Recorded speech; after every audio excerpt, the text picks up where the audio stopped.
Texas Podcast Massacre contains spoilers and adult language. For more horror, visit us at our website at texaspodcastmassacre.com.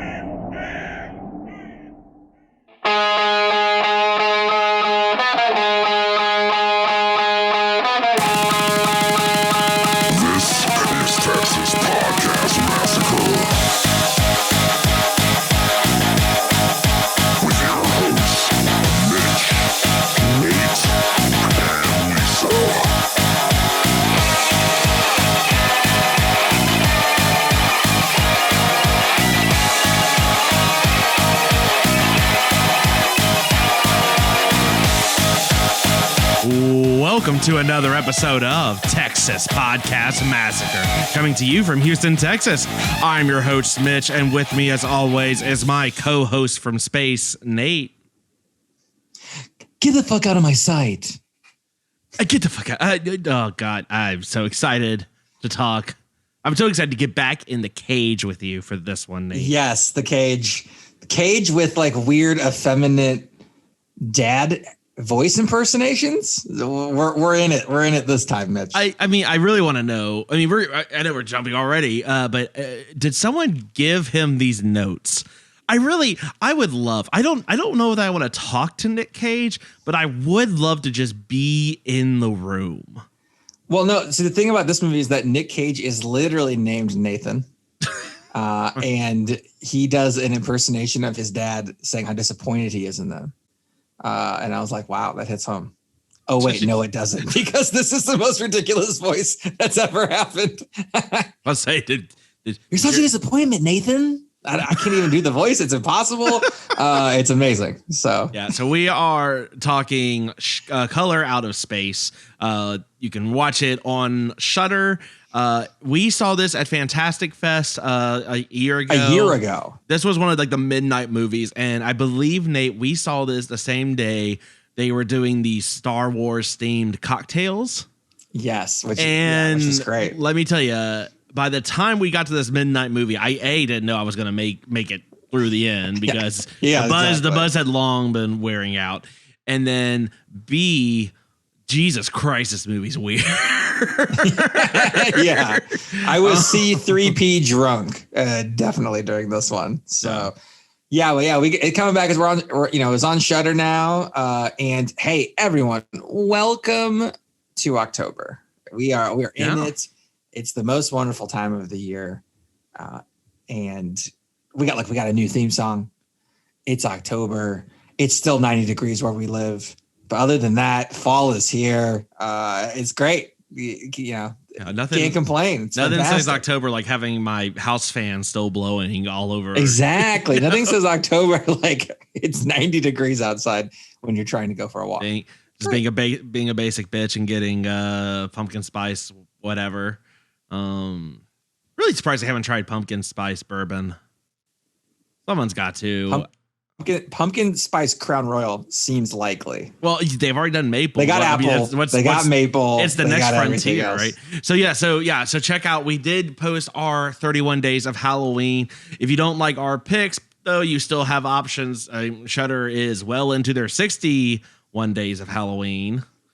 So yeah, I love it. Yeah, I double it up this year. You could double up? Quadruple it. Quadruple it up. Just go from September to New Year's Eve at this point. Double down on the horror. So this was our first movie. So hopefully you've watched this before you're listening to this, because guaranteed, even we could literally go scene by scene in this movie. There's not enough words in the human language to describe everything that goes on in this film. I think the alpaca industry, big alpaca, definitely paid money to this film somehow. Nic Cage's aforementioned accent that he slips into, that it's his dad, is just, it's not good. It is on brand. But it's not good, but it's memorable for sure. So we got that going for us. Yeah. And probably the most psychedelic pink shades of the most amount of psychedelic pink shades of color ever used in a film. I think that's absolutely the record holder. Agreed. Well, look, we are going to get into this film. I'm excited for it, but I think we've been waiting literally a year to talk about this. But before we do that, let's get into a little debate. Bid our father, the Sea King, rise from the depths full foul in his fury. Black waves teeming with salt foam to smother this young mouth with pungent slime. It'll be sad when we retire that for next year. I looked because I have Pennywise, the cardboard Pennywise, and I looked for a cardboard. He's floating behind the you. White House, and it does not exist. I looked for it. I scoured the internet, and I'm like, can I print one of my own? Like, how hard would this be? Because I need that in my life. But so far, if one of our listeners knows someone that works at Fatheads, let us hook us. I prefer cardboard, so it's a more tangible thing. But I mean, I take what I can get at this point. That's fine. They make those throw pillows, and you could have a throw pillow of Willem Dafoe's face. I have a Japanese companionship pillow. That's all. That's printed with Willem Dafoe. I don't know if I want to go that far. That you might have. That might be a good white elephant gift. For your upcoming Christmas party. You did we did do a white elephant. What was it 2 years ago that had a Nic Cage pillow? It was one of those sequence one where you rubbed it and it turned into a Nic Cage face. I really wish I could have gotten one that had the Con Air Nick Cage. That's my favorite iteration of Nic Cage. I mean, Nic Cage is Nic Cage. But I did I did crazy eyes. Nick Cage. I think that was the Vampire's Kiss Nic Cage. If I believe so. Yes. I believe so. Yes. Crazy eyes Nick Cage is not limiting enough, but yes. Yeah. It's like you give that question. You give that the question of that in Jeopardy to Alex Trebek, and they go, "We're going to need you to be more specific." Right. Like, come on, that's too broad of an answer. Okay, so debate question: Nic Cage. So look. This Color Out of Space, H.P. Lovecraft's short story, and we'll talk about when we get into the movie review. But a fairly classic. I mean, probably one of H.P. Lovecraft's most critically acclaimed work. I don't know if it necessarily is his most famous, but it certainly is. Dunwich Horror is obviously his most famous. Yeah, Dunwich Horror is probably his most famous, but I think this one actually was more critically acclaimed. Sure. Okay. Then because it came out the year before Dunwich Horror. So it's pretty classic. Nate, what other classic horror film adaptation, book, whatever, what would you love to see Nic Cage in? So we were talking about this before the podcast started, but my book reading is either books from over 150 years ago or science books. So my recent horror book knowledge is almost none, but my old horror knowledge is quite a lot. But even with that, I gotta go with the classic. I mean, can you imagine Dr. Cagenstein? That sounds like a hick Louisiana swamp monster. Dr. Cagenstein. Dr. Cagenstein, I presume. And you go from there. I say. I don't know why they turned into Foghorn. That's more Kentucky, but I don't know. But I mean, look, I'm thinking of it in kind of the young Frankenstein mold. I want to see the most batshit crazy Cage saying "It's alive." Can you imagine Cage's "It's alive"? I would pay money for that, just on its own. But I mean, him being unhinged, it would kind of be like a Marlon Brando in the Island of Dr. Moreau kind of deal. Okay.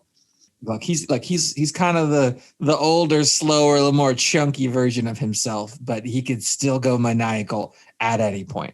I would love to see that. Okay. And as the Doctor, he would now, Dracula, all those, that's a young man's game, right? Wolf, Running, those are all young man's games. Being a batshit crazy Doctor, Nic Cage can nail that, minimal effort involved. Although he did do some chainsaw dueling in Mandy, so maybe he's still got a little bit of those, that action, the Con Air chops left. But I would love to see him as just a batshit crazy mad scientist. Okay. Could be one of the only roles he's not done, surprisingly.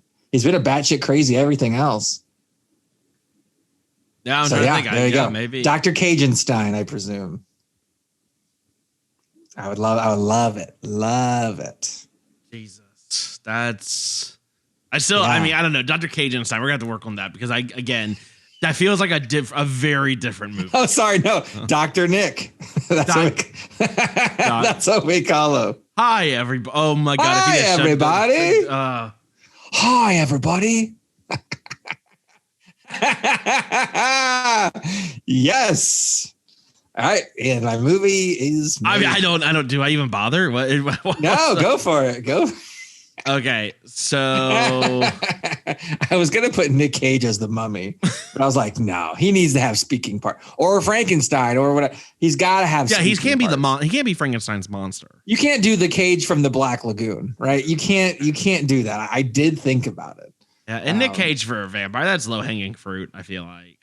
He was already in Vampires Kiss. Yeah. So I took this a different way, Nate. You said, when we said like from classic horror, I thought you talked like another book or another short story. Yeah, yeah, sure, yeah. And look, we love Vincent Price here at Texas Podcast. I love Vincent Price with a passion. What do you? Well, okay. I mean, fine. I don't know why you have to one up it if we can't. With a passion, we can't both. I just did. Fine. I just went up to it. Whatever you did, but look, his adaptations of Edgar Allan Poe material, classic, right? I mean, you watch it Halloween every year.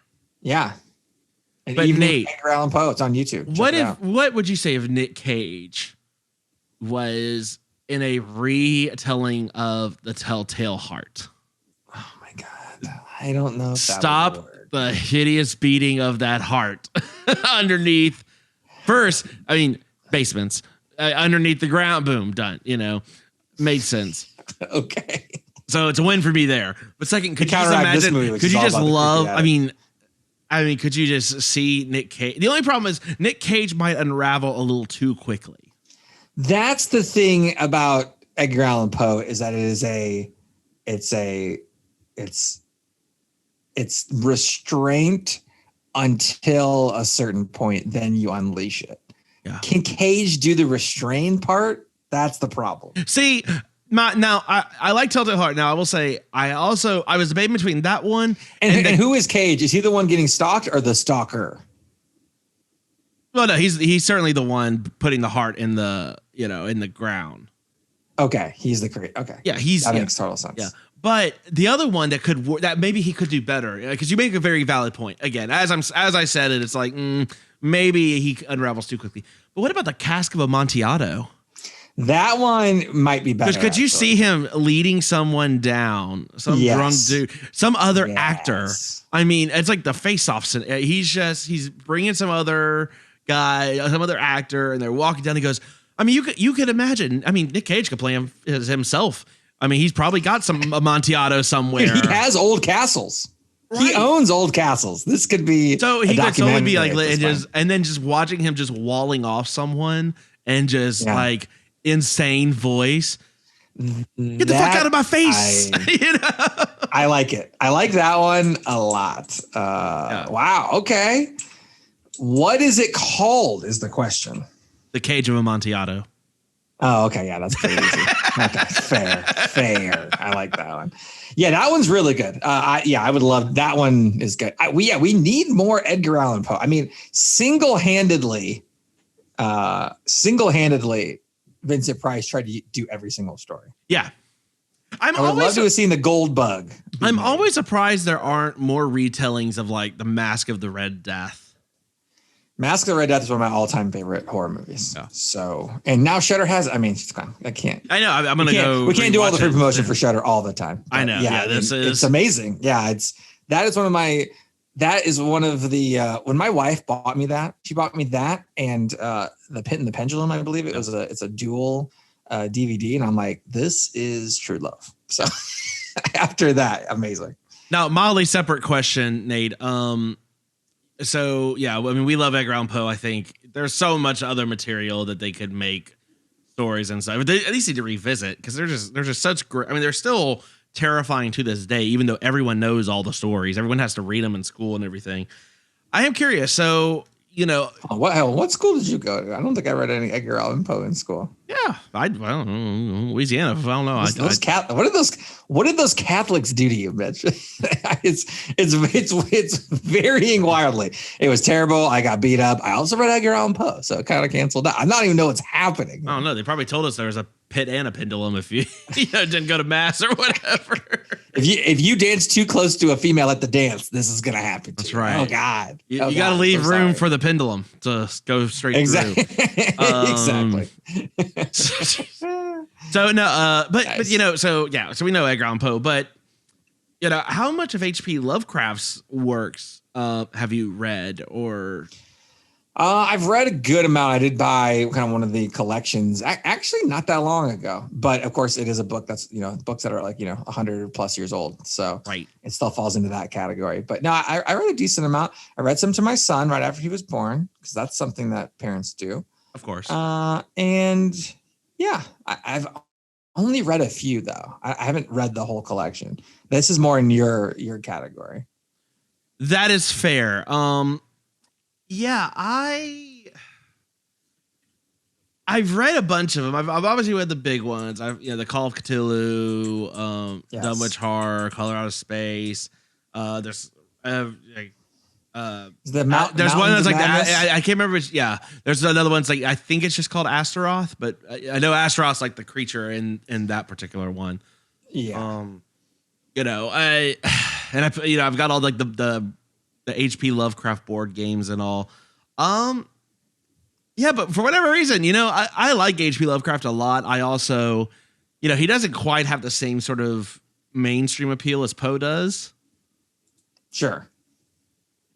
I'm curious. Okay, so let me ask you this: so an actual debate. Yeah. Give me your top 3 horror novels of all time.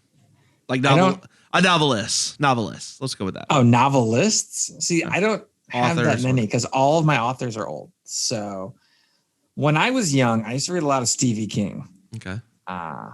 Like way too young. Like go to the library and just be like, I got books. It's like, yay. They're all way too old for me. I remember reading Cujo, and a guy in Cujo ejaculates on a bed. And I was like, what's that all about? I remember thinking that. I was so young reading this. Not great. Yeah. So I got to go Stevie King because I read so many of his books. Stevie King / Richard Bachman, because I read all the Richard Bachman stuff. That was when I was reading it, he was in that pseudonym a little bit with your all-time favorite movie, Thinner, and Desperation and The Regulators. Oh. Never forget that. So that automatically in for sure. Edgar Allan Poe is automatically in for sure. Read essentially everything of his. And the third one, I have no clue. I've only read like individual horror things from people. Sure. And I mean, that's fine. I'm not saying who's most I just have 2, but okay. And then I've read Lovecraft stuff, but I'm not as big a fan of Lovecraft as others. That's fair. To be fair, it is it is cosmic horror, and that whole thing is a very specific. I think to me, will always be the master. I do love the epic rap battles of history. They have the Edgar Allan Poe versus Stephen King rap battle. I've never seen that, but it sounds hilarious. It is. I'll have to show you after we get done recording because it is hilarious. Wow. Very good. H.P. Lovecraft's up there. I don't know though, but Mary Shelley's Frankenstein though is Mary Shelley's Frankenstein might be my one-off. Yeah. Yeah. Like maybe. I think she bumps out Stephen King for me.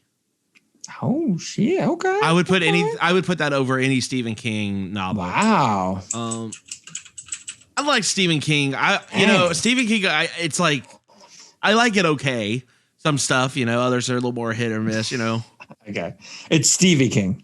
Of course. We're you know it better. Yeah. All right. Well, I was just curious. Okay. So you like Mary Shelley. So who's your other 2? Sorry. So Poe and Lovecraft, and then Mary Shelley. Actually, I'd flip. I'd probably be Poe, Shelley, Lovecraft. Interesting. What about like a Shirley Jackson? She's getting a lot of run now. Yeah, I reread House of Haunting Hill. It's good. I mean, it's probably close to Stephen King. I don't know. What about Louisiana's own Anne Rice?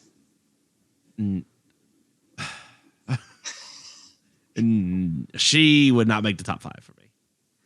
No. The problem. Well, because like her first few books are great, and then it just gets. Yeah, but like, are those so great that she's an all-time classic for you? Then that's all that matters. Mary Shelley's on one book. So all right. Well, okay. So let's amend the debate. Right. The book, the single best horror. Oh my god. Story. That's not Edgar Allan Poe. You want to just take Poe out? Are we in agreement that Poe is top? I haven't read that many. Is my problem. Well, I mean, you've read Dracula. Oh yeah, Dracula. Yeah, Frankenstein's better than Dracula for me. Agreed. Okay. Let's just do the. Okay, so is Frankenstein better than House on Haunted Hill? The Haunting of Hill House is. I have to correct you. I'm so sorry. Yeah, no, you're fine. It's very late. I'm gonna be. Frankenstein is better than that. Is Frankenstein better than Interview with the Vampire? I've never read Interview with the Vampire. What? I'm telling you, I only read older books. You're pushing it. You're pushing it with Haunting a Hill House. That's like only like 60 years ago. How is the hick from Louisiana more well read in the horror book verse than you? I don't know. But actually, from around that time too, Ray Bradbury did some really good horror stuff that I like. So I'll go Ray Bradbury is my third person. Okay. Something Wicked This Way Comes, The Illustrated Man. Fahrenheit 451 is more of a dystopian thing. But sure. Horror elements. There's some real good stuff there. Yeah, and there's another one. Oh, it's one author I like. I take it back. Turn of the Screw by Henry James is one of my all-time. That's my top 3 for sure. Your favorite H.P. Lovecraft, would it be Dunwich Horror? Is that really the only one you got? Yeah, probably. Yeah. But I've only read like 4 or 5. I need to reread a lot of them because I don't know if I could pick a favorite.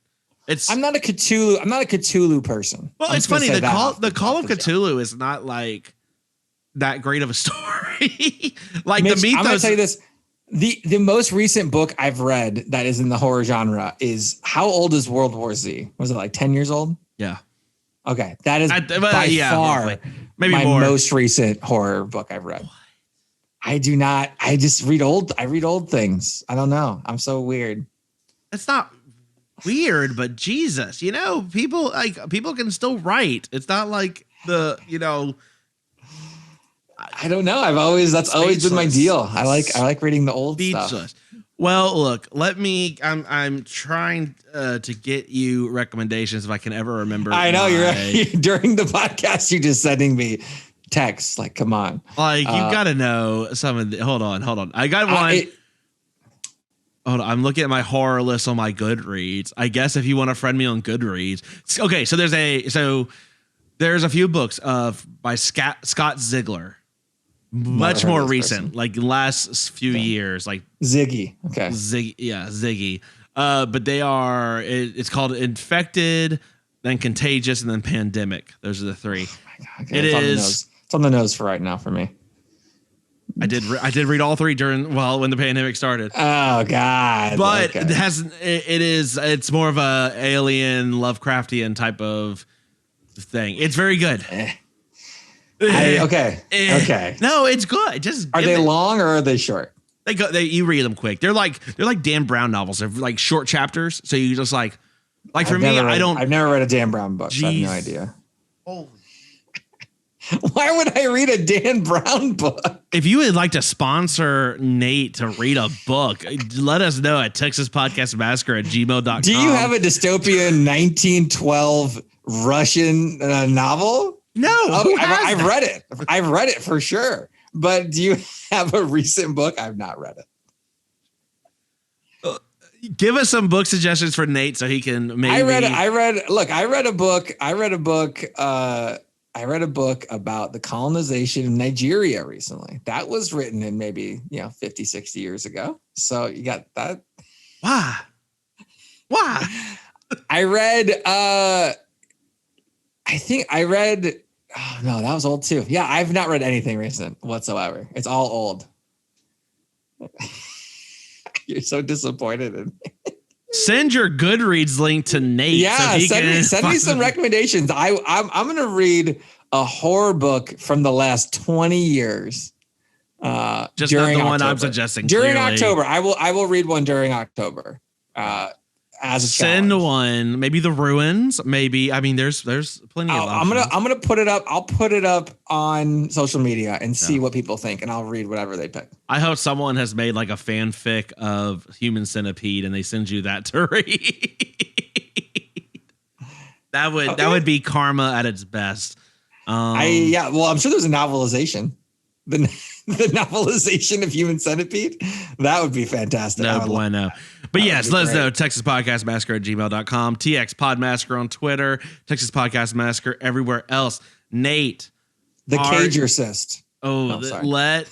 Let us get into this week's movie of the week. Color Out of Space. Look at this. All those years in the big city, we finally got out. We're living the dream. Maybe it is a dream.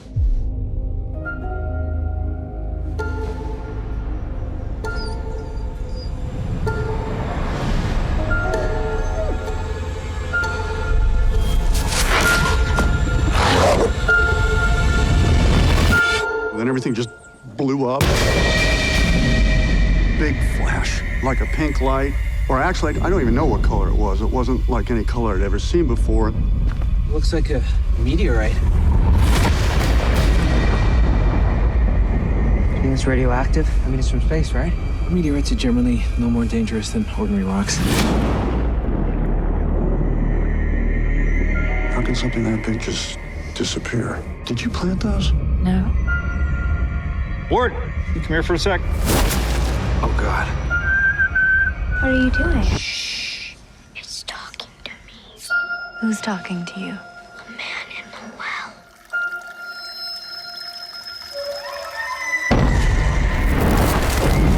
It's in the static, it's in the moisture. It's in here, it's out there. And what's out there is in here now. Everything's under control. Why are you so in denial? That thing from the meteorite changes everything around it. It's just the color. But it burns. Do you believe me now? I don't know what I believe anymore.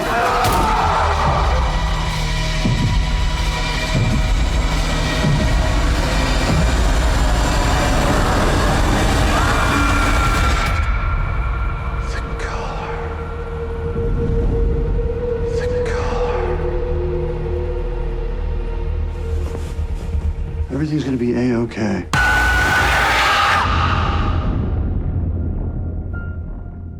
A-okay, Nate. Okay, A-okay. A-okay. What was I doing? Scarface? Yeah, that was a little more. That was a little more. You cockroach. You color out of space. She's got a great ass. I don't know why. Look, switch Pacino out in this movie. I'm already in. I would love Pacino and Nic Cage. I would love that. Okay, yeah. I feel like they did Snake Eyes, but maybe I'm mistaken because I don't remember. I remember seeing Snake Eyes. I do not remember a thing about it. I mean, okay, so look, this movie. This movie could have been. That meteorite has got a great ass. Oh my God. Could be the tagline for this film. So this movie is about a meteorite that lands in a Nic Cage as a farmer's property, and weird shit starts happening. That is the premise of this. Nate, what can you tell us about Color Out of Space? Color Out of Space came out we saw it at Fantastic Fest last year, but it came out for, I guess, actual release in February. And now it is on Shudder. So it's on streaming. You can buy it. It's everywhere. This is a Richard Stanley joint. Richard Stanley is known for so I mentioned The Island of Dr. Moreau. He wrote and directed for 1 week. The Island of Dr. Moreau, then was fired. Then the movie was garbage. Always interesting to see the Stanley cut, hashtag Stanley cut. But no, he did not do that. He has done a variety of things. Have you seen Hardware? No. The sci-fi movie. Okay. I had seen Hardware before and nothing else from this guy. Hardware is batshit crazy. He did another movie a couple years after that in the early 90s called Dust Devil. So we got mysterious hitchhiker vibes a la The Hitcher on that one, but even crazier. Island of Dr. Moreau, he's uncredited because he was fired. And a couple years ago. I'm catching a trend. Yeah. And he did Replace a couple years ago, which is a kind of a sci-fi horror film about skin that starts to age rapidly, kind of like Robin Williams and Jack. So that's our Robin Williams Jack reference for the episode. This movie is supposed to be the first part of an H.P. Lovecraft trilogy. That's right, Mitch. I went right into the trivia for you. There's supposed to be 3 Lovecraft adaptions by this guy. Are you excited? Yes. Are they all going to have Nic Cage? Are they? Probably not. I would assume not. That may impact it. I don't know in what way, but is that good or is that bad? What? That he's not going to be in it, or that if Cage is in all 3, is that okay? It depends on the stories, I think. Probably not. Okay. I want different batshit crazy actors than the other 2. Okay, so Pacino. We gotta have Pacino somewhere in one of these. Okay. It's Cthulhu. I was reading. Cthulhu's got a great ass. Stop it. Stop it. It's an ancient one. It's an ancient ass. Ancient asses coming to you from Discovery Channel. That sounds like a movie that already exists, and I don't want to search for ancient asses. Do not search for that. It's on Lifetime, or it's on the National Geographic Channel and Pornhub simultaneously. Okay, so God, you are dying. Okay, when I was looking at the IMDb trivia for this one stuck out. Both Nic Cage and Richard Stanley, the director of this film, at one point in their life were actively searching for the Holy Grail. So we have kindred spirits here. This was Kismet. This is Kismet. You're about to get your 10,000 steps just from laughing, Mitch. Wow, maybe this is impressive. I wasn't expecting any of this. So XYZ Films did this movie, and they're hitting the trifecta. They did Mom and Dad, they did Mandy, and they did this. So Nic Cage and this company crushing it. You and I loved Mom and Dad. I think I watched Mom and Dad again recently, and Mandy. I think a lot of people thought was solid. Some people hated it. Fair. Other people like huge chainsaw battles. So there's that. And then now this film. So I would say 3 out of 3. Just relative for that. This is probably my least favorite of the 3 movies, but a successful movie nonetheless. We also got classic actor who's talking about the moisture, which is just a perfect line for this guy. We got Tommy Chong in the house on this one. Of Cheech and Chong fame, Up in Smoke, next movie, Nice Dreams, etc. He is he's in a movie that's expected this month called Scare Bear, that it looks like is about a man bear hybrid. That is a horror film. So we got Andy Dick and Tommy Chong in a movie called Scare Bear. No, thank you. So get ready for that to come out. Why? No, don't. Get ready. 2020 is hard enough. You don't need. Don't. No. And obviously, he was in horror classic Evil Bong, obviously. And I know I've watched Ginger Dead Man versus Evil Bong. So he was in the OG, the original. And obviously he was Squirrel Master and Half Baked. Always have to call out any Half Baked references on this. So this takes place obviously in rural New England. They mentioned Dunwich in one of the weather reports. So it's all happening all in that same thing. So Richard Stanley, huge Lovecraft fan. He was an uncredited producer on like Providence, which is a movie about Lovecraft's life, all kinds of stuff. So this guy's all in. So this is really a great match. Craze Cage, Lovecraft, Richard Stanley, a little bit of a budget. Budget was about $6 million. So a little bit of a budget. And this is what you get. So yeah. Looks like they spent it on the color magenta. Like I feel like that's where all the budget went. The amount of like pink, purple colors in this is just astounding. Yeah. There's so many purpley pink colors in this. It's outstanding. I'm assuming the alpaca wrangler got a lot of that budget. See, I think the alpacas were Nic Cage's alpacas. He seemed to know his way around the alpaca. He's having a lot of tax trouble, so he wrote the alpacas off as a business expense for this film. That makes sense. Makes sense why he's yelling at the kids about the alpacas for most of the movie. Like that's just him legitimately be like, "Hey, put the alpacas back." Sure. And I would be remiss if I didn't say his wife in the film, Nic Cage's wife in the film, Jolie Richardson, from previous episode, Event Horizon, as Lieutenant Stark. So there you go. Had to mention that.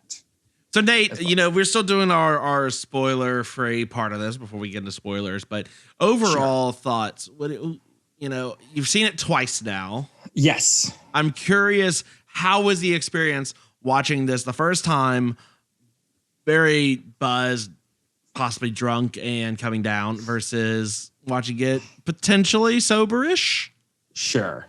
So yes, I watched this sober. Not the first time. This is my least favorite XYZ films / Nic Cage collaboration. So interesting. You did not as high on this one. You like Mandy and Mom and Dad over this one. Correct. Mom and Dad's my number one, actually, which is hilarious. Interesting. It starts out. I think it starts out well. I like the setup. I just think that this movie was done way better by Annihilation than this film. So they're totally different movies, obviously, but the mutating presence kind of the same atmosphere, I like a lot better than Annihilation. But I do like the stuff and how things change and things like that. The movie just kind of falls apart for me. And it doesn't really know where to go, like maybe halfway, 2/3 of the way in. The ending's a little opaque in terms of what happens. I think I have a good idea. We'll talk about it, I guess. It doesn't go anywhere super crazy at the end. It peaks for me in the middle, I guess. So that's part of the reason I didn't care for it as much. And it does drag a little bit as well. This is like 112 minutes, or almost at like the it's almost 2 hours mark. Yep. A little bit of dragging. I think if you could have cut 20 minutes out of it and made a little more satisfying ending, I think I would have been a lot higher on it. But yeah, it dragged for me in that last third. Yeah, I think this kind of touches what we talked about in the debate. I think if you really like a lot of Lovecraft stuff, this ending's great because this is just how Lovecraft stories typically. I'm more of a like craft. I can't get all the way to love on this one. Well, are you at least at like? No, probably not. Just one like. Oh, sorry. Yeah, maybe like with benefits or something. I don't know. I don't even know, Nate. I don't know. Yep. But it's not quite hitting for me. But yeah, it could be because, like you're saying, for me, I really I actually enjoyed this a lot more the second time through. I think the first time, just because at that point I was just so tired from drinking and I was just ready to go to bed, that the 2-hour runtime at midnight after a full day of movies and drinking and all that stuff, I was like, Jesus, I didn't know that I was going to make it through like awake. Sober, much better experience. Really, and I mean, I enjoyed it more. Obviously, I mean, the characters are all a little bit weird, and we'll kind of get a little bit into that in just a second. But in terms of the ending, it fits. So it fits the original ending from the story. For those that have known it, so it's not. It fits that theme. Is a better way to say it. But then also, I think. I don't know. I think what actually I did not like as much about it was how it sort of tried to basically become a whole different genre. It tried to really pull in the Thing and be more Cronenberg-esque and John Carpenter. I didn't mind that, but they only do it like one time. No, they do it a couple times. No, but like for real though. Like, ooh, they went all in. Real. I'm talking about the dogs and the Thing, like Yeah, well, I was talking about like piece. The problem with the spoiler. Look, that's part of the spoiler-free section. It's like hard to make my point without being like watch the movie. It goes into some body horror. It definitely leans into the cosmic horror. Because that part's not in the book. Cage is only partially in the movie. He's not even in the movie that much. No, but when he is, he's in there. He does not want to be in the background by any stretch. He does one of the worst TV interviews I've ever seen in this movie. Oh, that's like one of the best parts of the movie. Yeah, it was hilarious. Absolutely. Yeah, I liked when Nic Cage. I like Nic Cage being funny in this one more than I liked. Have you been drinking today, sir? Well, I have bourbon. I go on occasion. But. Yeah, I liked funny Cage in this better than Rage Cage. Personally, that's fair. He didn't bring the full Rage Cage, which is fine. I actually preferred the funny Cage in this one. But I think the problem is when there's just so much crazy shit happening that the Cage Rage just pales in comparison. The Cage Rage really gets drawn, kind of drowned out by the cosmic chaos happening kind of around everything. Because no one yells the word alpacas quite like Cage does. Regardless, he really loved those alpacas. There's that. I mean, do we think the acting in this was good? I thought the daughter was fantastic. The daughter's very good. Lavinia, she's very good. Yeah, she's very good. Very good. Her character is just kind of a little weird. I mean, it was like an amalgamation of a bunch of Lovecraft stuff. Instead of just being like a norm, like what you would expect I don't know.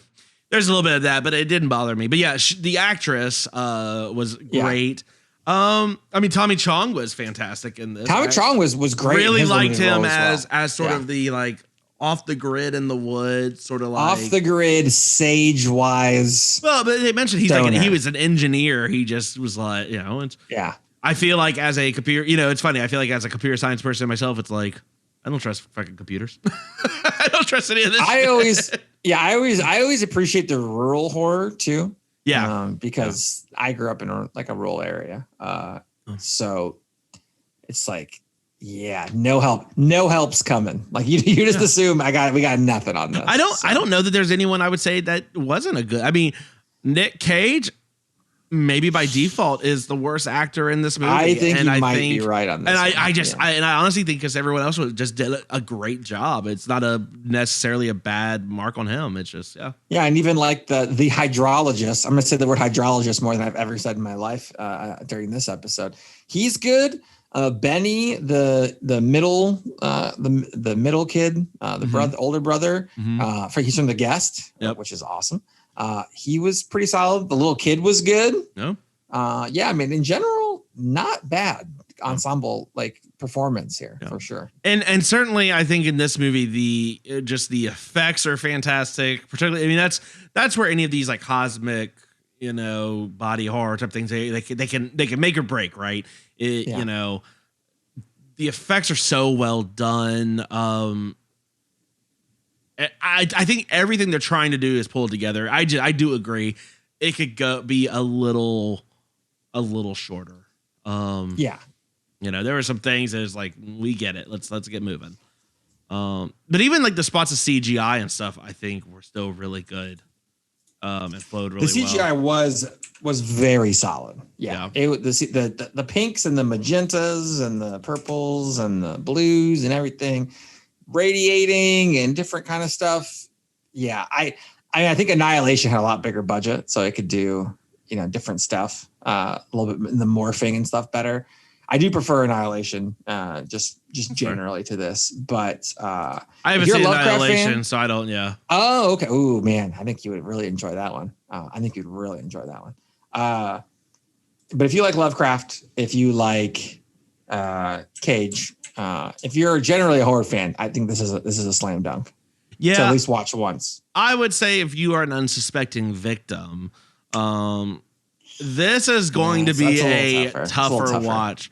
Because I think on the one hand, there's some body horror elements. Like there's a particular scene I know Lisa would hate. Like if I was going to have her watch this, I would just have to skip part of that and just explain what's going on just to get her past it. Because I don't think she would.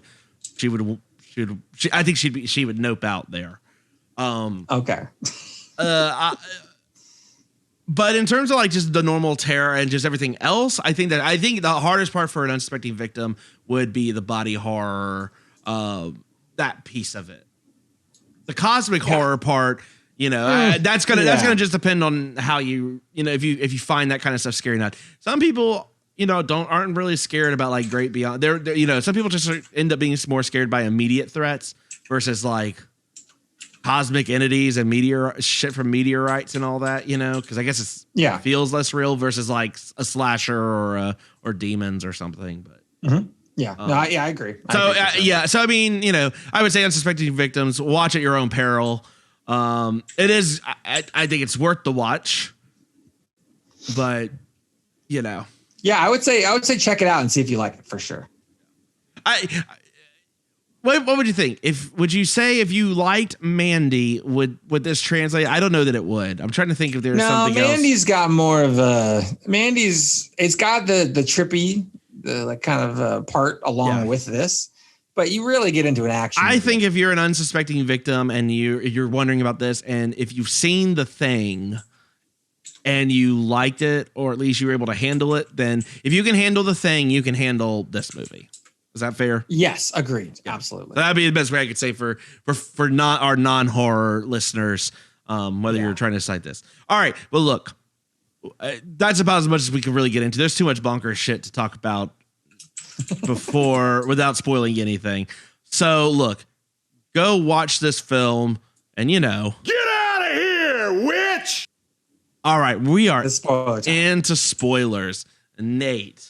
It's spoiler time, Nathan. I don't know. I can't. That spoiler's got a great ass. It doesn't work as well. It was already dead. Damn it. Yeah. All right. Wow. Sorry. Here.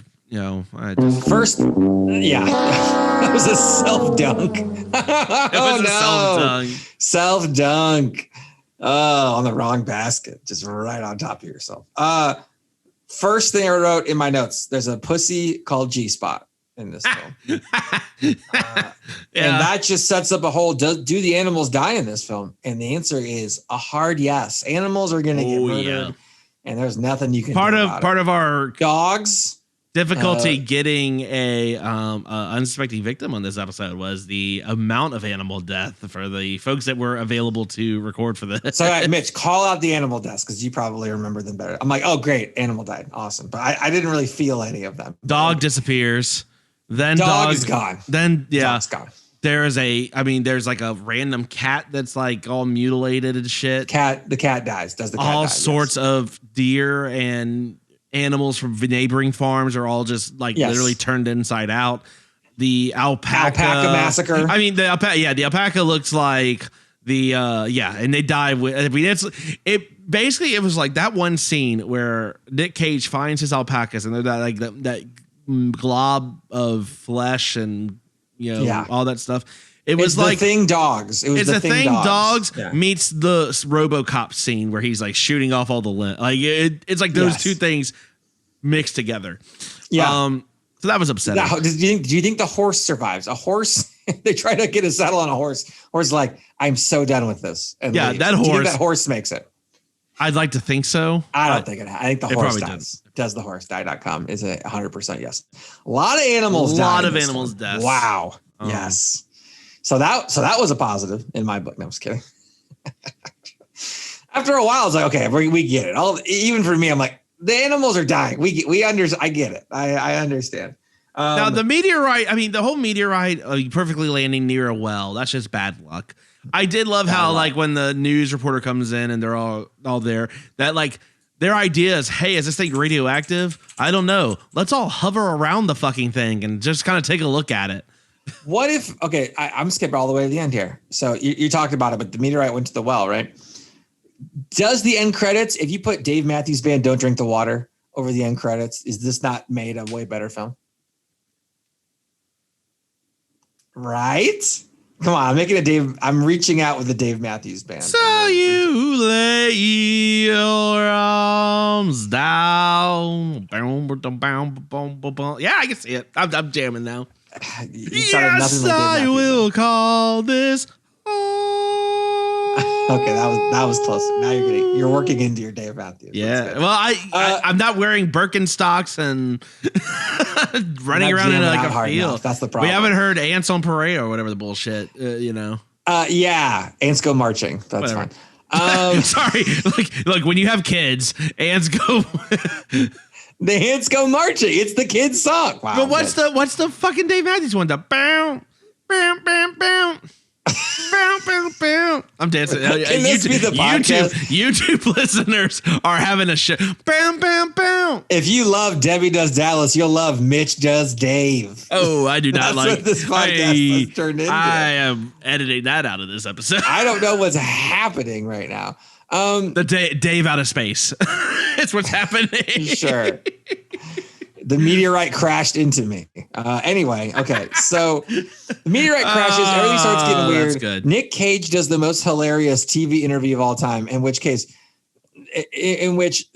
TV reporter goes, "Hey, there's no meteorite here, but you said there was." Like, it was here. Like, were you drinking that night? Of course, I had some bourbon. And he's just answering so terribly. Yeah, that was bad. Then all the time starts getting weird. The mom cuts off 2 of her fingers. That's the real start of the whole deal here. Well, there's the fruit that like it looks great. I mean, it looks like he's farming. It looks like it looks like it's so plump and juicy, and then it's just totally inedible because of everything in the water supply now. Yeah. I used to have a well back where I grew up. We had a well. Sure, you did. Of course, you did. I did. It was great. It tasted way better. How many Japanese girls were thrown in there? No, it's an underground. There's no opening. It's just underground. Or wasn't Annabelle also thrown in there? It's just tapped into the water table. It's not. There's no like stone well of any. Did you have a blank? Not blank, but did you have an unlabeled VHS tape? I used to record so many VHS tapes. I had 2 VCRs. Sure. So I could record something. How many of them are curse and cause a Japanese girl to come out of the well at your? I made people watch things with me all the time, so I was probably fine. Yeah. I mean, that's yeah. If you and I are in the ring, Mitch, we're probably okay. Yeah, you and I have long been saved. Yeah, exactly. I wrote down in my notes that the brother and sister keep cussing at each other all the time for no reason. That's just I've never been called maggot dick before by my sibling, but I felt like that one would maybe hurt. I don't know. Harry Axewound was one I was like, that's just I've got a brother and a sister, and I don't know. I mean, we talk a lot of shit, but I don't know that I would ever say that ever. I don't know. Maybe. So Mitch, you brought up the ring. What's creepier, Samara or psychedelic poison well? The poison well has a farther reach. I've got to say poison well. Well, for that reason, reach and again, we know how to get past Samara.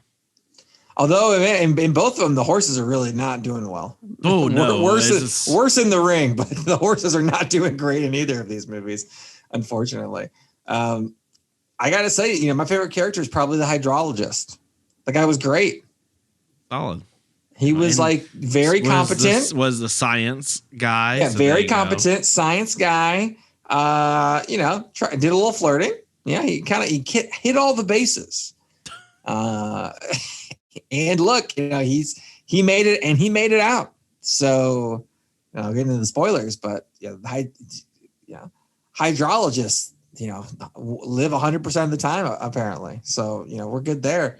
That probably my favorite character. Him and Tommy Chong had some great scenes together too. I thought that were pretty solid. Yeah. I liked the hydrologist. He was great. I don't know. And then Nic Cage in this, he's doing weird accents. It's funny. Nic Cage, until a point, is just being very normal, and almost that's more disturbing than anything else that happens in that movie up to that point. But then Nic Cage reads the newspaper. You're just like on the edge of your seat, like, oh my god, when is the explosion gonna happen? Then what is? I mean, I realize that he's trying to channel his father when Nathan. What are you doing, Nathan? I'll save you the trouble and get the fuck out of yours. It's like, what? Like, that was so weird. Who? That was not in the script. It's not like, oh, we have an idea, Nick, of what you want. It's like, I got it. Don't worry. But Nick, Nick, don't. No, I got it. Nic Cage has one of the most low key horrible things ever said in a movie to someone. I don't remember him saying this in the first time. The second time around, I was like, I had to rewind it. But he's talking to his wife, who has cancer, and has been going through treatments and all that. It's part of why I guess they've moved out to the farm. And he's talking about the alpaca or everything going on. And he goes, he's like, death, the cancer spelled better than anyone, to his wife, and just moves forward. And oh boy. I was like, oh boy. Not great. No, you didn't. You asked. I mean, Jesus Not great. Christ. Yeah. Nic Cage was both times very weird and also a complete son of a bitch in this movie. Yeah. Well, don't worry. Cause so could Lisa not watch this because doesthekid.com is 100% yes. Yeah. All three kids die. But the young kid dies. And the thing is, the kid doesn't just die. No, okay? It's not.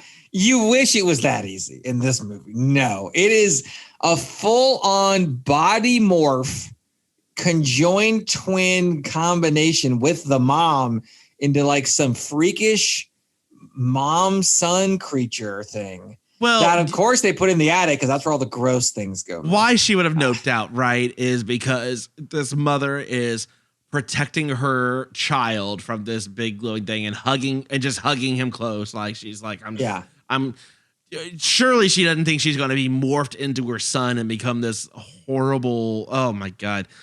Yeah. I just wrote in caps, do not like. I did not. Do not like. Yeah. Yeah. It was tough. I don't know what it is. Years ago would not have fazed me. I guess having kids makes you softer. I don't know. It was brutal. And then eventually Nic Cage shotguns her and then turns the shotgun over on the backside right to his 8-year-old kid's face and just kaplow. So does the kid die? Everything's dying in this one. Everything. Yeah. It was very rough. And plants, animals, people, all kinds, everything, water, everything's dying. And that's one of those things I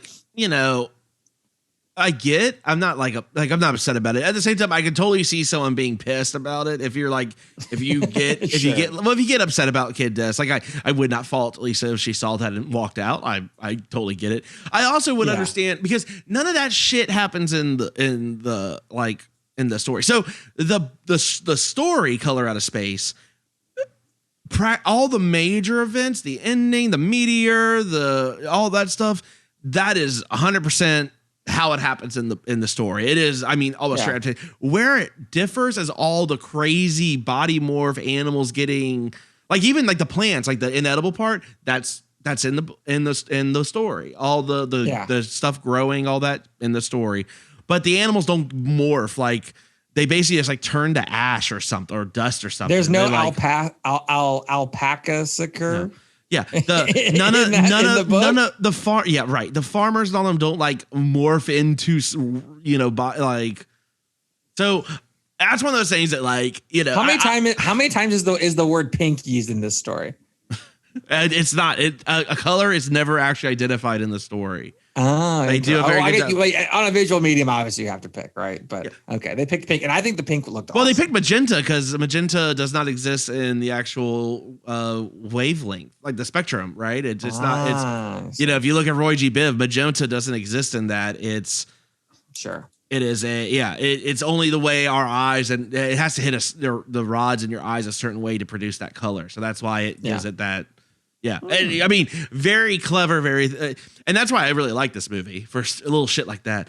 But I could totally get someone getting upset with that scene and feeling like it's like a cheap shot, I guess. Because that's always the thing with kids and dogs for me. It's like, does this make sense to the story? And I think in this case it does, but does it also feel like a cheap shot? Like we just did this just to say, haha, fuck you, kid, No, this one I don't think was like that. I don't think it was, but I could totally see like someone who came in thought it was just gonna be like H.P. Lovecraft thing, and then seeing like this kid just get fucking just wrecked, get upset about it. Kid got point blank shotgun in the face. Don't worry though, the face was on the side of this morph thing. That's not the upsetting part of that whole thing. That's the part. That's like the part you're like, he just fucking killed the kid, so we could just move on. Yeah, exactly. Like, can we get this over with? Yeah.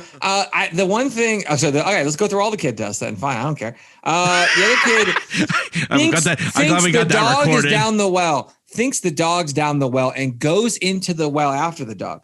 What would I do differently? Never go down a well ever. Now at this point, look, you know me, Nate. I'm no dog, wells, no dog nothing. dude.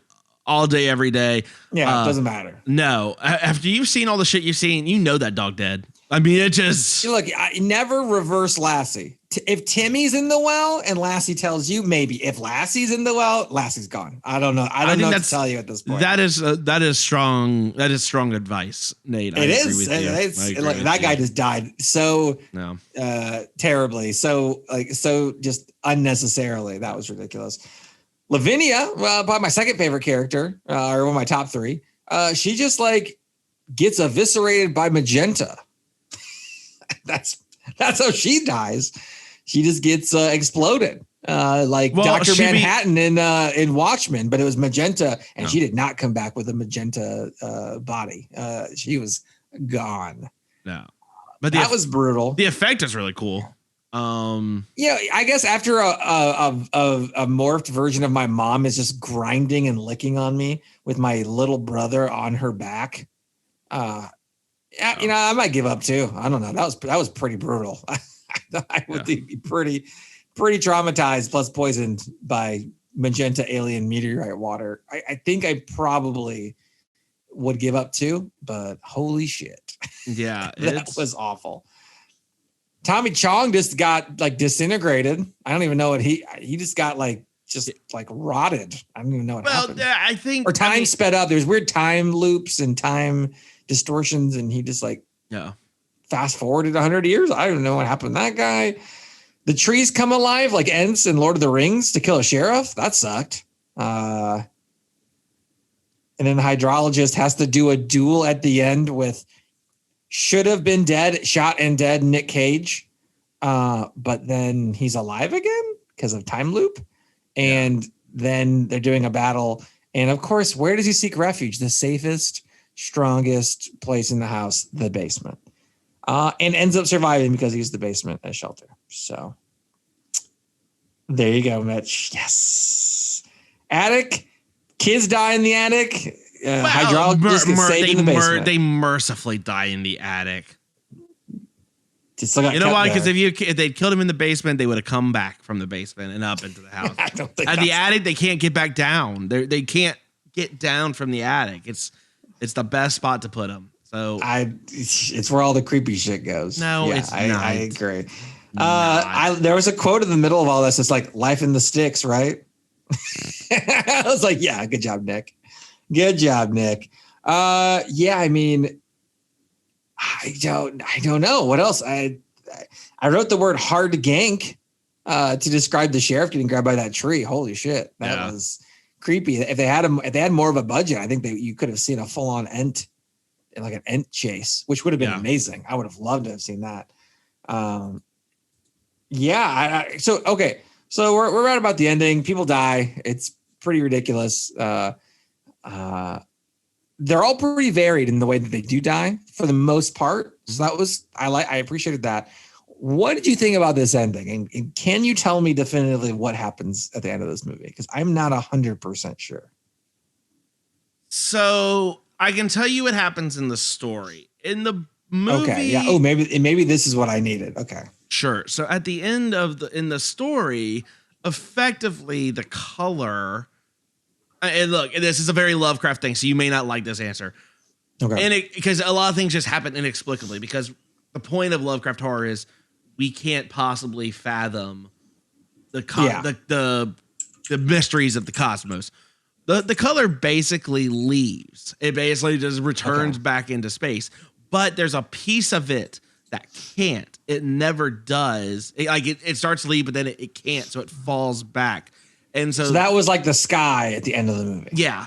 And so the hydrologist in the story basically goes insane because he realizes that there's still this alien part that's still like asleep in that well in the earth. Yeah. And he basically like goes crazy, like obsessing with it and everything. But that's effectively what's happening here. Now in the movie, that's sort of how it kind of played out again when I saw on the second viewing. I don't know that there's a better reason for why it did, and I think I hope the guy doesn't go insane in this one because that was I don't know that they did that part. And insane's definitely probably shaken. Not. Definitely no. This guy's definitely shaken to the core. I mean, a lot of Lovecraft stuff was our minds would break confronted with the actual reality of these cosmic terrors, right? Sure. So that's a common thing. Now, in this case, it doesn't necessarily happen. People did go insane and they got like in the time loop and whatever. Sure. That does that. They just gave themselves up to it. So I think it does. The hydrologist did, I guess, in this case. Yeah. Is that why? Is this like War of the Worlds? Like, what is it? Like the insects or the viruses and the bacteria or what made the aliens leave? Is that what happened in Color Out of Space? Did it rip off that? That'd be amazing. I don't know. Color Out of Space can do anything, but can't deal with hydrologists. Because I mean the problem with it is I don't know that you ever really know if it was just because it was a time, like it was only supposed to be here for a little bit. Yeah. I don't know.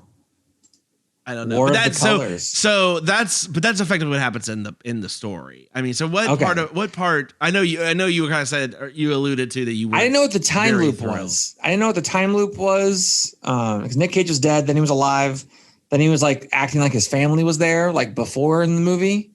Because part of it is that they become part of this color, right? Like they've been so like it's like a living consciousness almost kind of thing. Okay, yeah, but he was dead and then he was not dead. So I assume time loop of some kind due to the distortions happening from the meteorite colorness.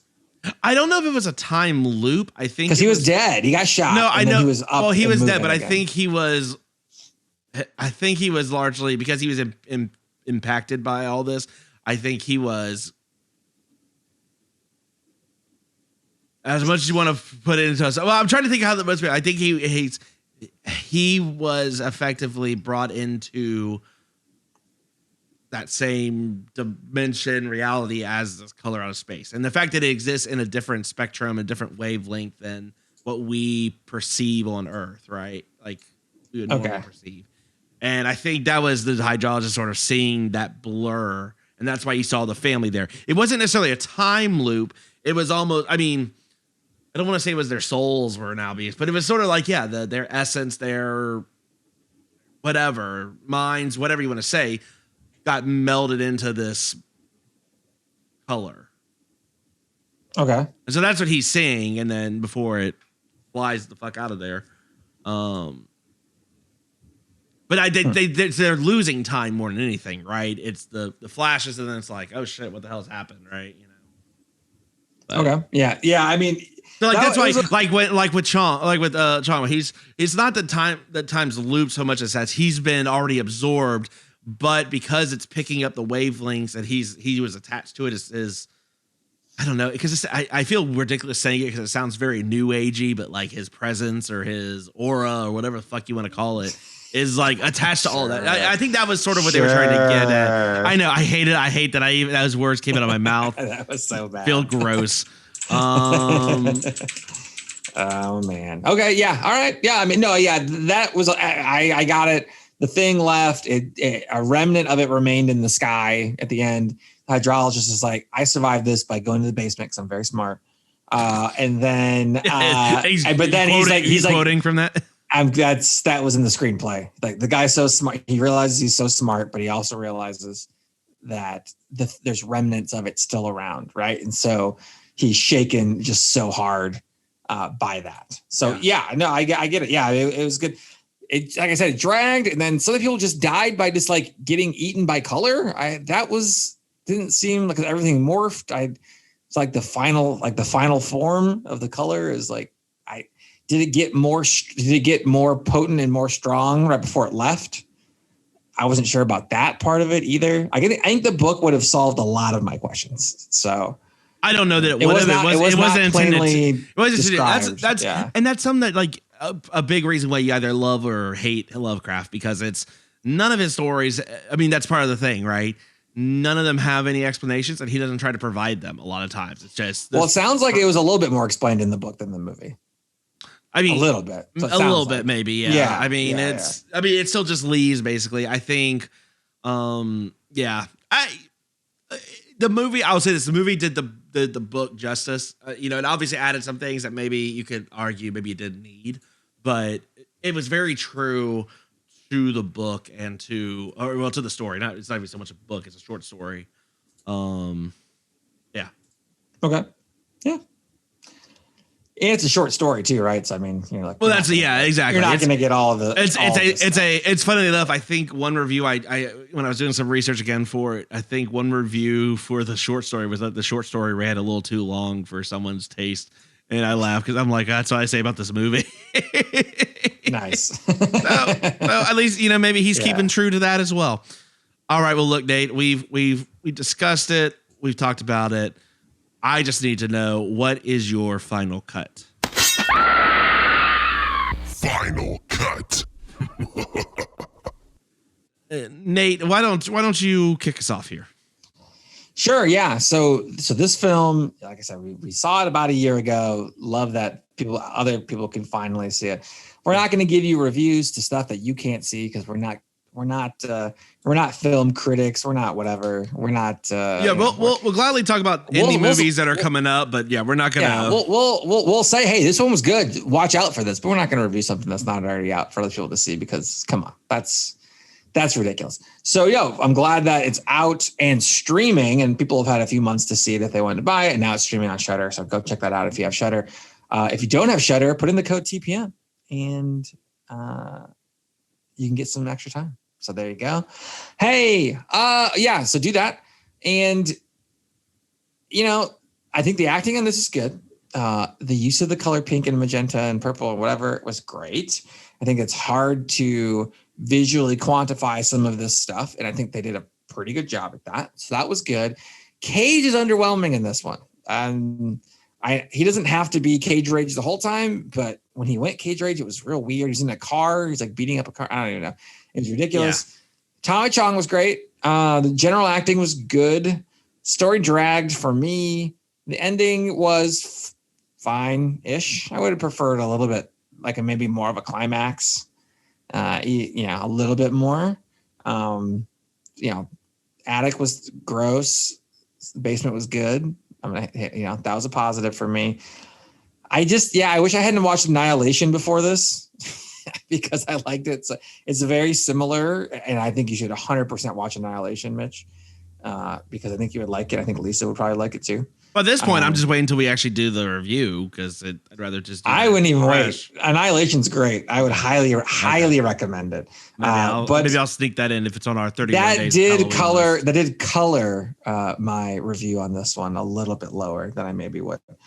You know, I'm probably not going to ever reach out and watch this one again, just because 2 times is enough. And to be honest, 1 time was kind of enough for me. This is not really my total style, so I'm just going to give it a 5 out of 10. 5 out of 10 alpaca massacres. It's right in the middle for me. I'm not really the Lovecrafty type person, but I get that a lot of people are. So if you're more on that side, man, I think this is a no-brainer for you on that one. But for me, it's not quite my style. Yeah, I am a Lovecraft person. I mean, the visuals are fantastic. The direction's fantastic. I mean, yeah, I totally get your point. This movie makes a big point of billing that Nic Cage is in this film, and Nic Cage is truthfully a little underwhelming a little bit. He's barely in it, and he's a little underwhelming. Yeah. But that said, I mean, this really hits. I mean, this truly does a great job of hitting on what makes a Lovecraft, like what is a Lovecraft, like a cosmic horror type of movie, more so than I think some others. You know, I certainly, there are parts I don't care for as much. I didn't need all the extra body horror shit. I mean, it's fine. I don't think it was needed. It was what they did was good and looked good. Yeah. I think I could just add. So I thought the morphing was one of the better parts. So that's interesting that you have a different take on that. Yeah, so there's some. What I love about the cosmic horror is more the psychological aspect to it. So I'm always more interested in that piece. That's more so than just like creepy. I mean, you know, if you're gonna give me like a Shag Astothoth, or if you're gonna give me one of these like crazy like creature, you know, those sound like words. Yeah. Definitely. Yeah. Well, yeah. I mean, it's a lot of Lovecraft, like a lot of the Cthulhu mythos, like creatures. It's like they just hit his typewriter, and that was the name that they got. So you're not about the tentacles. You're about how the tentacles make you feel. That's right. Okay. Good to know. Good to know. But yeah, I mean, look, if you're one of these people that really likes like an ending that makes sense, or has some like definitive thing that's not just the alien just fucked off at the end, you know, for whatever reason, then yeah, you're not gonna like this. I was fine with it. I loved it. I gave this 7 out of 10 alpaca milk jugs.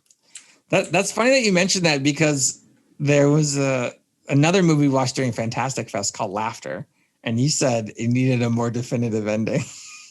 It was too old. Yeah, Laughter wasn't a fucking Lovecraft film. Okay. So you have to be in the Lovecraft state of mind to have the open ending. It was for you. Yeah. Okay. Did I say it was a definitive ending? No. Well, I'll talk about the Laughter offline. I may not have chosen my words as carefully as I needed. Oh, okay. No, I was just wondering, like, is like when you get into Lovecraft, you're like, I know what I'm getting, but if you're watching something new, you're like, I'm not. Yeah, I mean, with Lovecraft, the intent is you're not supposed to be able to understand. It's something that transcends our understanding as humans. So having an answer given to you at that point then no longer makes it a cosmic horror entity because you understand it. Yeah. A movie like Laughter, which is talking about grief and all that, should be, you know, you should be able to have some definitive fucking thing about what the hell is going on. That's not outside the realm of human understanding and reasoning. That's the distinction. So, but I'll tell you this, you know, if you hate this ending, but you love the movie Poltergeist, I got to tell you, practically the same ending. Also, the ghosts just fuck off at the end for why? I don't know. They Yeah, I mean, a free house renovation. It's all gone. It exploded in like weird chalk. Just ups and disappears because they got out of the house. There would have been new homeowners. That's besides the point. We'll save that whole discussion for our Poltergeist episode, whenever that happens. Nate, when time loops, where can they find us? What color can they see us as? You can find the space of our colors on social media at TX Pod Massacre. On Twitter, Texas Podcast Massacre, on Instagram and Facebook. check us out on all your podcast platforms. We got Spotify, we got Apple Podcasts, Stitcher, everywhere else. Amazon's got a podcast thing. We're on there. Thank you for the downloads from there. Idaho, stop downloading our podcast, please. We keep getting downloads from there. I don't know why. We actually got an uptick, Nate. I know. There's been more Idaho. I don't understand. Do we need to do the opposite game? Download more from Idaho. Yeah. They're so stubborn. They're so stubborn in Idaho. You can't tell me what to do. I'm telling you to now download them. I don't know if this is going to work or not. But yeah, so check it out. Give us a 5-star review on Apple Podcasts or any of the other platforms that we are on. We will put the movie on the list. We have a great schedule coming out for October. Obviously, best time of the year. We got to make sure we do some good movies. Crossover episode coming out next week. Yes. Let's see why I hate this album, guys, again. Last time we did this, we were threatened with murder. I'm pretty sure I remember that correctly. Was it just we? Was it both of us or just it might have just been me. I think it was both. I think it might have been both. I think they're pretty egalitarian with their murder. Like they're not singling somebody out. They're going to be very, generous with the murder threats. So good. Yeah, we're still alive. That's good. Yeah, I'll take it. So yeah, we're looking forward to that crossover episode. We'll post on social media what that movie will be and when that's going to come out. Needless to say, there's going to be some Goo Goo Dolls involved. And that's the only hint we can give for right now. So if that doesn't get you excited, I don't know what will. But yeah, we have a great lineup of. If that does get you excited, I don't know, and let us know. If you heard Goo Goo Dolls and related to this podcast, and we're like, the thing about Goo Goo Dolls, the thing about Goo Goo Dolls is that I do want the world to see me. We have a podcast, so I want everyone to see me. Well, I want them to understand. But that's more of a plug for our YouTube channel now, where you can now see it doesn't us. matter. We want to be reverse Goo Goo. We want to be Oog Oog. And that's one of the worst jokes I've ever made. It was bad. So yeah. I wish this conversation was a color that just went off into space and just I wish both of our houses just exploded at this point. Maybe it might happen at some point. But yeah, I know Halloween is right around the corner, October, best time of the year. We want to thank all of our listeners for staying with us. We've been getting some good numbers and good engagement. And so keep it up. And we're going to try to do some special stuff for the remainder of the month. So stay tuned for that. Yeah. Keep up with our 31 Days of Halloween movie selections if you're looking for some recommendations. Let's see. We just did Maximum Overdrive for our Maximum Overdrive, Mitch's favorite movie. I love that movie so hard. Stevie King's own Maximum Overdrive. Indeed. So let us know if you're watching them. Let us know. Tell us what you think. If you've never seen them, or if you just like them, or just want to talk about them. Someone talked about one of yours, Spiral, recently. Nate. Someone did not care for Spiral. No, I love Spiral. I have not watched it. I'm actually behind. Well, you can agree to disagree sometimes. Yeah, it's all right. We don't all have to like the same things. Exactly. Some people like are just this movie. Some people are just wrong, like Nate, because I'll take anyone's side against Nate typically. You haven't even I haven't even seen the movie yet. Don't care. I agree. I'm 100% against Nate. What's Nate's position? I am opposite. Check us out. I am anti-child murder. Go. Yeah, or let us. What's that? It's like that South Park thing. What is a positive about child killing? It's easy. Yes, it is, isn't it? Jesus, this got dark. Let us know if you have your own list. If you're doing something else, let us know what you're watching. Nate, I know, usually tries to squeeze in more than 31 movies. Yeah, this year it's a little tough. I know, Mitch with the two Hellions, it's a little difficult for you as well. Yeah, I'm gonna get over 30. I'm gonna go for it. I'm going for it, but I'm gonna have to double up. This first week, it's not gonna be easy. So, but we're gonna make it through. But let us know. Keep us up to date. We want to hear from you. We love hearing from you.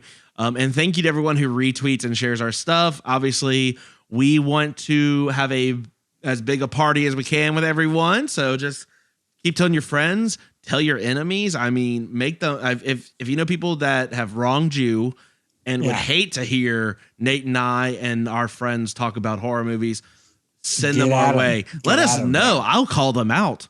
I'll be like, hey, Bobby, who made a listener, and I'll, if there's someone in your household that is like broken a leg and they can't move and they're laid up, play the episodes for them. They can't escape. Hell, we have a misery episode. You're already there. It's oh my God, that's not. Is that not what you meant? Screen the movie for them first, obviously, to keep up with the episode, and then play the episode. They'll love that. Yeah. Come on, exactly. Nothing like leg trauma to bind us all. Help us bond. All right, look. Exactly. Thank you for all of us here at Texas Podcast Massacre. Thank you so much for tuning in, and just keep telling yourself it's only a movie. Good night.